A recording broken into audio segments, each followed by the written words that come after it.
forma directa. Bueno, primero, gracias a todos. Ha sido muy interesante. Es una lástima realmente que no... La secretaria de Industria, yo personalmente creía que iba a hablar y largarse.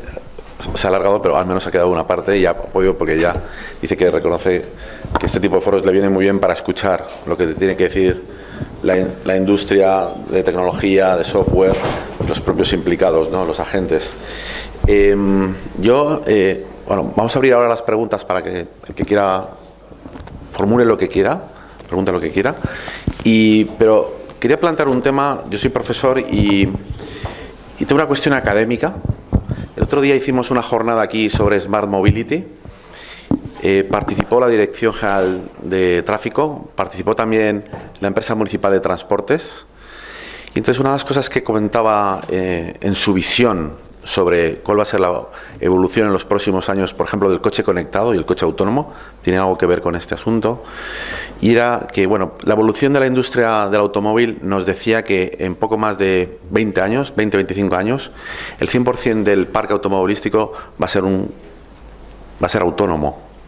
Es decir, el volante tradicional, la conducción manual, va a pasar a ser historia. ¿Ah?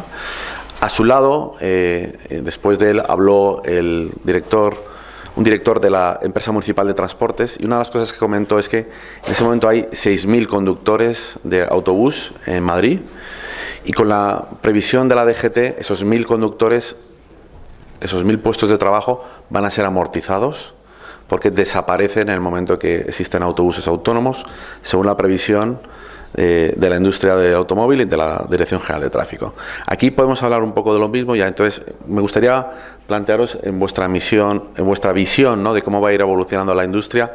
¿Cómo pensáis, cómo va a impactar, grosso modo, económicamente en la riqueza de nuestro país? Algunos lo habéis adelantado, también la propia secretaria, en la riqueza. Dos, esta robotización y automatización de procesos supuestamente van a hacer disminuir el número de empleados que trabajan en la industria actualmente, y bueno, supuestamente pues surgirán nuevos puestos de trabajo, nuevas formas de trabajar, pero a lo mejor no compensan. Entonces, es una reflexión que hago a nivel macro, ¿vale?, de cómo va la industria 4.0 a afectar a nuestra economía y cómo va a afectar al mercado de empleo. Entonces, no sé si de forma libre lo hacemos así. El primero que quiera, damos el micrófono para que diga lo que piense. Yo voy a decir alguna cosa al respecto. Creo que es interesante ver qué está pasando en Japón. Japón es un país que hace mucho y habla poco. Es diferente a los europeos, que hacen poco y hablan mucho.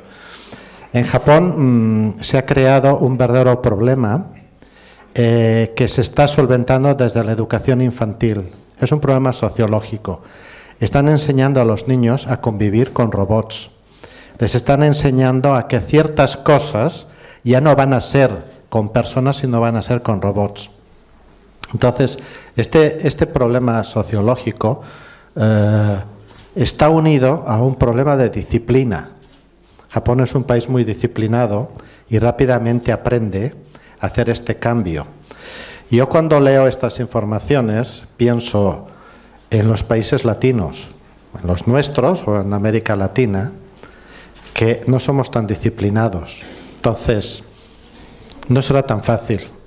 Ahora, a veces a golpes tendremos que entrar, pero creo que convendría que los gobiernos se planteen no robotizar las cosas, que esto ya está en el camino. Se tiene que plantear lo que yo decía en mi ponencia, ese cambio cultural que necesita para vivir en esta sociedad. ¿Alguna idea más? Es un tema difícil, pero creo que va a haber un impacto en el empleo, es evidente, ¿no? Pero siempre tenemos el parámetro de jugar a la mayor cualificación y a mayor valor añadido. Con todo, yo creo que se alarma demasiado, ¿no? Porque tampoco tenemos una presión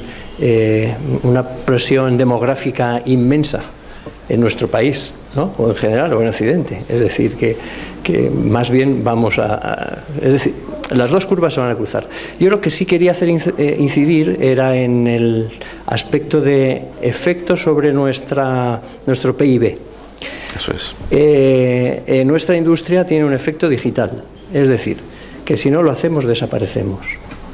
Se está haciendo fuera y hay muchos países de los llamados emergentes como China o como India que están desarrollando una industria aeronáutica fantástica y van a entrar en el mercado y nos pueden quitar, nos pueden borrar del mapa en ese sentido. O sea que es fundamental. Bueno, no sé si Enrique. Nada. Bien. ¿Hay alguien que quiera plantear alguna cuestión?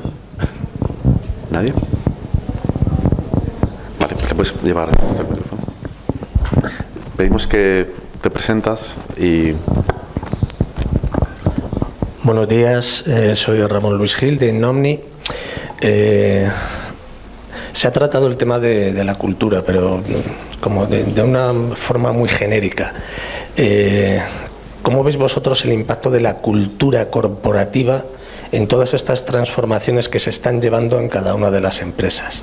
Es decir, las personas que integran una organización no todas están adecuadas o no todas están habilitadas para llevar el peso de ciertas responsabilidades y ciertos trabajos que se van a ir generando poco a poco. Estoy contigo con el tema del índice demográfico, que nos va a ayudar bastante a absorber toda esta deficiencia o minoración de puestos de trabajo. Pero bueno, también otras revoluciones nos metieron mucho miedo. Cuando llegaron los ordenadores parecía que iban a desaparecer millones de puestos de trabajo y lo que ha hecho ha sido facilitar el trabajo y crear otros nuevos. Y bueno, pues en esa estamos ahora mismo. Entonces, insisto en mi pregunta en cómo impacta todos estos cambios en la cultura corporativa, en las personas que integran y que van a tener que llevar a cabo toda esta transformación. Gracias. ¿La pregunta va para alguien en particular o en general? ¿Quién quiere responder? En nuestro caso, la compañía tiene uno de sus valores la innovación y aún así pues hay resistencias, ¿no? Pero yo creo que la clave es que el manager, el jefe de producción, es el que está convencido, es la clave. Porque a partir de ahí, por mimetismo o por la cultura subyacente o por lo que sea, sale. O sea, evidentemente, cuando lanzamos alguna de estas medidas, tenemos que estar determinados a completarla. No vale hablar mucho y no dejar presupuesto, pensarlo ahora y el año que viene compramos el robot, etcétera. Yo quería añadir que no hay nada establecido. Estamos ongoing, sobre la marcha. Estamos descubriendo que hay que cambiar dos cosas, que son los roles, con lo que esto se dice rápido, pero es complicadísimo porque detrás hay toda una formación de skills, conocimientos, yo qué sé, y los valores. Y muchas corporaciones tienen resistencia a cambiar sus valores. Son como los pilares de la industria. Y vuelvo a Japón o a Estados Unidos. Japón es un país tremendamente tradicional, pero se está planteando cambiar sus valores, igual que en Estados Unidos. Entonces, aquí en nuestra geografía, en nuestro país, yo no he leído nada, no conozco nada. Los sociólogos no sé qué están diciendo, yo lo he buscado. Pero seguro que vamos a tener que fabricar algo en las escuelas, en los niveles intermedios, en las universidades, seguro. Porque este cambio de rol y de valores no será gratis, será complejo, como mínimo. ¿Alguien más? Yo tengo una pregunta aquí. En este cambio de paradigma que se va a dar con esta nueva revolución industrial, suponiendo que la compañía toma la decisión, que a veces es sí o sí, ¿no? Como estamos viendo, ¿no? De si vamos a digitalizar, automatizar, avanzar en estos procesos, ¿quién debe liderar dentro de la empresa este cambio cultural o quién debe tomar la iniciativa de cómo se deben llevar adelante estas modificaciones dentro de la empresa? ¿Debe ser el área de producción como tal? ¿Debe ser la dirección de tecnología? ¿Tiene que ser la dirección del negocio en sí? en vuestra opinión, quién es el que debe llevar a cabo? Quizá. Sin duda, el primer ejecutivo, el CEO. Tiene que estar involucrado y tiene que estar en las definiciones de qué se quiere hacer. Muchos piensan que esto se tiene que resolver a nivel de CEO, de tecnología, TI, etcétera. No. No es un problema de comprar plataformas, de comprar software o de dotarse de más hardware. Es un problema de concepción de negocio. Y por lo tanto, esto es estratégico. Y las estrategias se definen en esos niveles donde se definen. Estoy completamente de acuerdo, pero dentro de ese espíritu de cambio cultural también el cambio de mentalidad del CEO es crucial. Es decir, es el máximo nivel del patrocinador y probablemente respecto a su forma tradicional de operar, uno de los departamentos más afectados quizás sea incluso el de sistemas de información. Antes se ha mencionado aquí, no, tenemos que hablar con TI, ¿no? Vaya problema. Yo utilicé la metáfora previamente del catalizador en el sentido más estricto del término, dado que soy químico. Si recuerdan, aquellos que no son químicos, lo que estudiaron en el bachillerato, en la ecuación de reacción nunca sale el catalizador. En la ecuación de reacción aquí estamos hablando precisamente de las personas, de los cambios de modelos de negocio, pero el catalizador, en este caso la tecnología, es lo que hace viable finalmente la reacción desde el punto de vista energético. Es decir, no sale, no se pinta nunca, pero si no está, no es posible. Quiero decir que el papel de la tecnología es subsidiario, estoy totalmente de acuerdo respecto al cambio cultural, pero estamos aquí por razones tecnológicas, en el fondo, y sustancialmente. Entonces, no es un elemento descartable, y eso quiere decir que si no hay patrocinio y movimiento desde el punto de vista del CEO, del Chief Data Officer, de todos los elementos que entran dentro de lo que sería el ámbito de los sistemas de información y el dato, tampoco es viable. O sea, que tiene que haber un fuerte compromiso también de esas áreas. Sí. En el caso, yo iba a preguntar. Sí. Desde el punto de vista de las empresas que vendemos estos proyectos, que tradicionalmente hemos vendido a nivel de los CIOs, esto no se puede vender en ese nivel. No es una cuestión de que lo entiendan o no, se ha de vender más arriba, porque más arriba entienden cuál es la estrategia que se va a seguir y a qué velocidad. Y entonces, una vez aceptado que vamos a ir a este proyecto, empiezan a bajar a los distintos sitios las tecnologías, las plantas, etcétera. Yo no sé si, Plácido, querías añadir algo en este sentido, de en vuestro caso, ¿cómo lo estáis implementando? Sí. No, en nuestro caso, comité de dirección, comité ejecutivo en pleno está convencido, ¿no? Y bueno, y a partir de ahí realmente no hay un liderazgo claro, son equipos multidisciplinares, ¿no? La primera sorpresa que se encuentra uno es que los departamentos de IT son uno más, no lideran el cambio, sino que sirven al cambio, ¿no? Entonces son equipos multidisciplinares y hay, una vez que está, quizá es un caso peculiar porque sí existe esa cultura, ¿no? Pero la mayoría de estas innovaciones son de abajo arriba. Proceden de grupos de la fábrica que ven dónde hay una mejora, o grupos de ingeniería que traen adelante una tecnología porque creen que es prometedora. Muy bien. No sé si hay una persona que quiere... Pedimos que se presente también.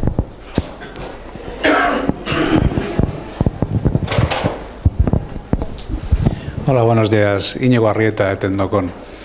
Por mi parte, una de las cosas que más preocupa a la hora de emprender proyectos de Industria 4.0 es cómo se va a recibir internamente en los niveles de gestión operativa y en la dirección de operaciones realmente la predicción, ¿no? Hablamos mucho de los modelos y una de las partes que siempre nunca acabamos de terminar en los proyectos es la parte de la predicción.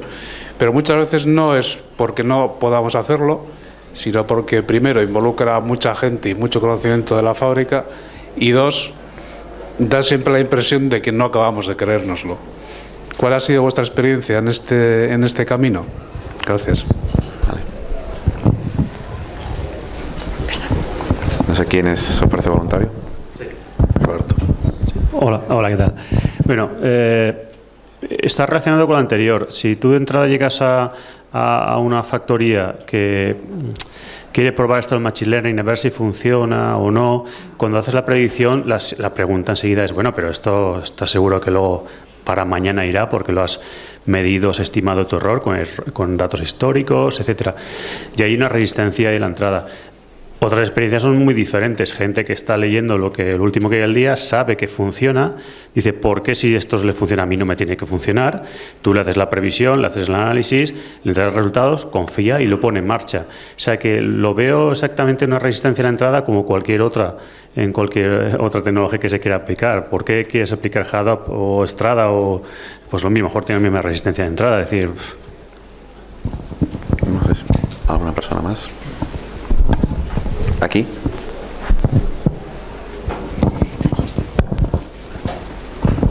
Hola, buenos días. Soy Jorge Calvar de Navantia. Quería hacer dos preguntas. Una a Plácido Márquez, y tiene que ver que ha dicho que está en el plan estratégico de la empresa esta transformación, y quería saber pues qué plazos tienen establecidos, si hay alguna estrategia negro sobre blanco, etcétera, y cuál es el timing, ¿no? Y ligado directamente ya a Plácido Márquez, que lo voy a poner como ejemplo, le hago otra pregunta a Enrique Bertrán, que tiene que ver, Plácido Márquez ha dibujado pues el ERP, el PLM, el MES, etcétera, y también ha presentado las tecnologías IoT, el sistema de integración, como las 8 en el círculo, ¿no? Y entonces intuyo que puede haber un proceso de migración de eso que ha dibujado a una arquitectura mucho más abierta, donde a lo mejor ITP pues tenga que hablar de tú a tú con pues su cliente, con otros proveedores de la cadena de valor, cómo avanzar en definir esa arquitectura, ¿no? Sería la otra pregunta. Gracias. A ver, espera.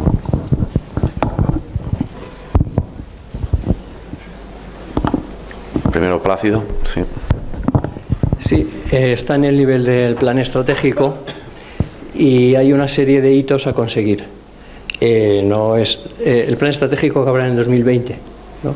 Y entonces esos hitos a conseguir también, como hemos visto en algunas de las tecnologías, van en paralelo con profundos proyectos de I+D, ¿no? Entonces, bueno, pues está basado en hitos, hay una hoja de ruta, y luego toda la parte que es mejora de la producción es un poco más aleatoria, se define año a año, con el presupuesto operativo del año.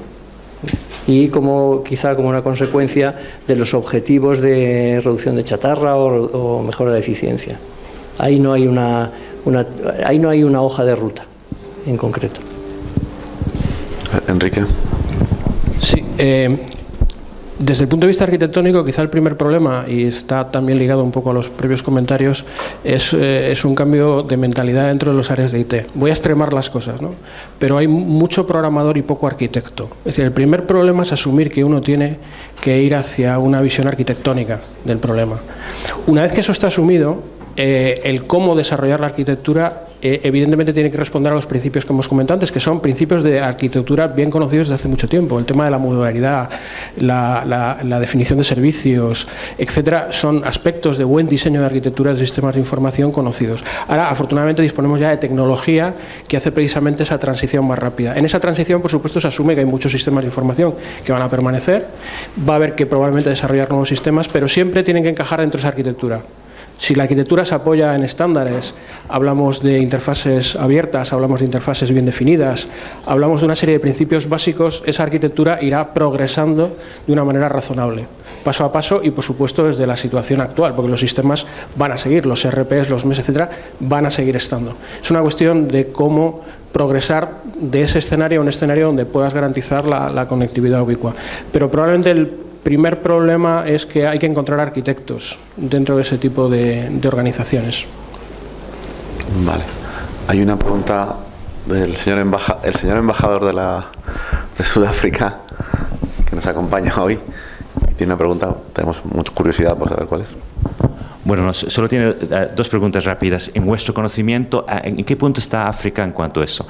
¿Saben ustedes cuál sería quizás el primer paso que tenía que tomar África para adaptarse a esta nueva revolución tecnológica y revolución industrial? En vuestra opinión. Y segundo, ¿cuál es la siguiente ola después de Machine Learning? ¿Cuál es la siguiente cosa que tenemos que esperar que va a llegar en los siguientes años en cuanto a transformación para nuestras empresas? Muy bien. Bueno, la primera pregunta es bastante peculiar y no sé cómo, pero la segunda yo creo que sí. No sé si alguien... Roberto. en español, en inglés. No, tiene traductor. Ah, vale. Well, anyway, so for the second one, I think that the next theme after machine learning will be to have symbiotic things.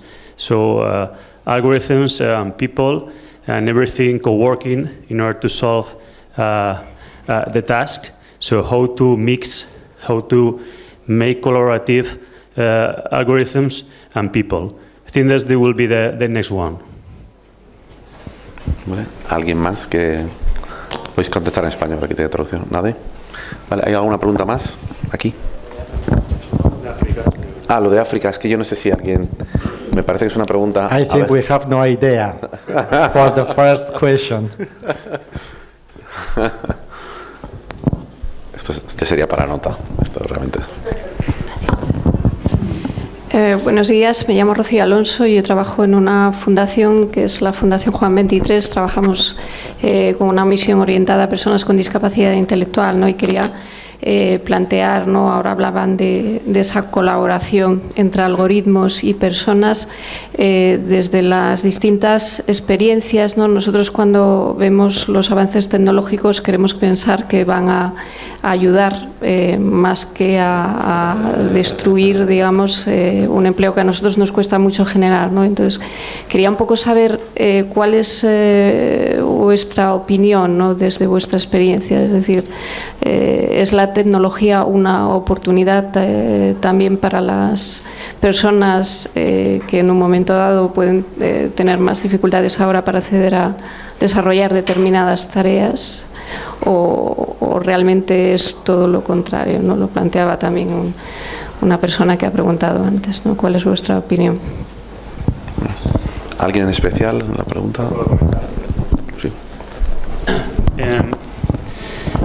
Desde que Machine Learning ya hace 4 o 5 años empezó a despuntar, sobre todo por resultados bastante espectaculares usando Deep Learning, enseguida ya aparecieron los miedos, ¿no? Los robots nos van a destruir, pongamos un botón rojo a todos los robots para pararlos en cualquier momento, no sea que nos vayan si vienen con un hacha hacia nosotros. Entonces, todo es bastante ridículo, ¿vale? Incluso, o sea, quien conocemos cómo va esto por abajo es bastante ridículo, la verdad. Entonces, para que hay mucha película, Terminator, etcétera, pero es bastante ridículo. Nosotros apostamos más bien nosotros trabajamos con empresas en las cuales les desarrollamos algoritmos de predicción que los usan día a día y esas empresas no paran de crecer contratando nueva gente. No hemos quitado el puesto de trabajo a nadie. Eso para empezar. Entonces, si creas valor, esas empresas tienen nuevos objetivos, tienen que encontrar a gente. Hay que mantener esos algoritmos, hay que estar un poquito encima de ellos. Las cosas no van completamente automáticas, siempre son tomas de decisiones finales que puede tomar un operario, etcétera. Y en cuanto a lo que comentas, sí, por supuesto, ya hay muchos avances en ayudar a gente invidente y con otros problemas intelectuales, no es invidente, no es intelectual, ya lo sé, con problemas intelectuales para esa simbiosis de meter máquina y dentro del cuerpo humano incluso y poder resolver problemas como lo haría una persona sin esos problemas. Muy bien. Ahí, para terminar, una pregunta. Bueno, perdona. Plácido, disculpa. No conozco la problemática, ¿no? Pero si tuviera que crear cultura en mi empresa, para mí yo creo que es indudable que la tecnología va a reducir el gap entre las personas con algún tipo de deficiencia o no sé cómo se dice, handicap o tal. Discapacidad. Eso es. Y apostaría por ello, sí. Vale. Una última pregunta. Sí. Ahí, al fondo a la derecha. Hola, buenos días. Luis Manuel García de Studec, empresa de ingeniería especializada en el sector aeroespacial. Sería para Plácido Márquez. Pregunta muy fácil. Todas las iniciativas que han llevado a cabo en los últimos años de transformación digital, Industria 4.0, ¿se les ha exigido del Consejo de Dirección que tenga una plasmación en cuenta de resultados? ¿Cómo ha sido de fácil esto, plasmar en cuenta de resultados? A veces el sector cortoplacista pues muchas veces exige en este punto el impacto y cómo ha sido de fácil trasladarlo allí. Gracias.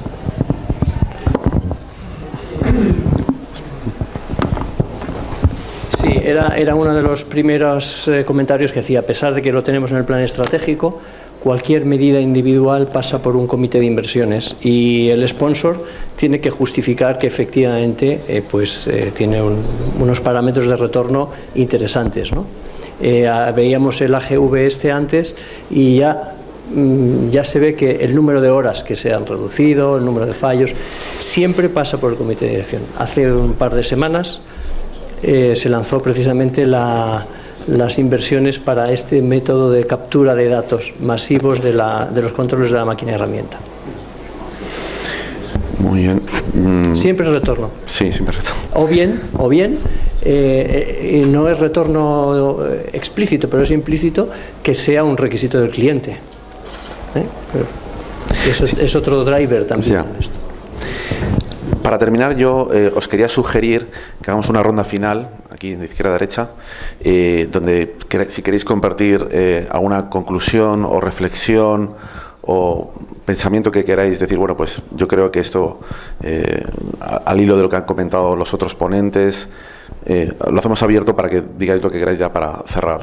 Empezando por ti, Mario. Sí. Bueno, un poco el resumen de mi presentación.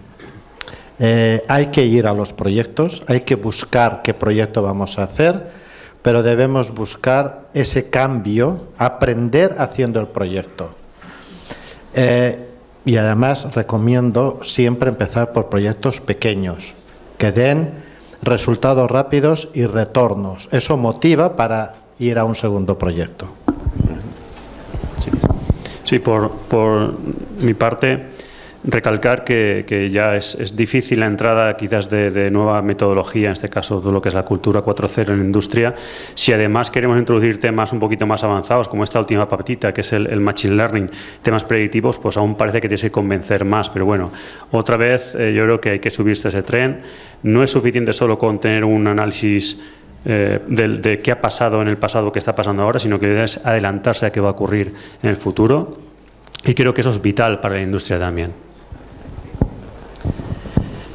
Mi visión es optimista en el sentido de que no va a ser un cambio traumático, va a ser poco a poco, estamos culturizándonos ahora mismo y dentro de nada las soluciones off the shelf llevarán implementados esta serie de mecanismos. La próxima máquina herramienta que compremos se hablará perfectamente con el MES y con el SES, etcétera, ¿no?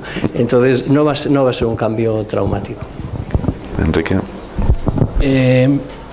Hay que empezar poco a poco, hay que asumir todos los elementos que entran en juego dentro de Industria 0.0 y hay que, desde el punto de vista de TI, facilitar ese cambio. Hay que replantearse los sistemas de información de otra manera porque al final van a ser otro ingrediente más, pero un ingrediente bastante importante.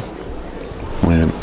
Pues quería daros las gracias y la enhorabuena a los cuatro, a las empresas, también a la secretaria, eso lo he dicho antes, que me ha emplazado a que a finales de año hagamos otra jornada, ¿vale? Para ver cómo van esos programas que nos han prometido, a ver qué tal, para que controlemos a la administración, que de vez en cuando hay que controlarles, ¿verdad? ¿No? Para que hablan y entonces luego tenemos que hacerles una toma de control para que los políticos hablan, pero luego tenemos que controlarles, ¿no? Y aquí está la sociedad civil, me dijo en propietario de ese altavoz para hacerlo.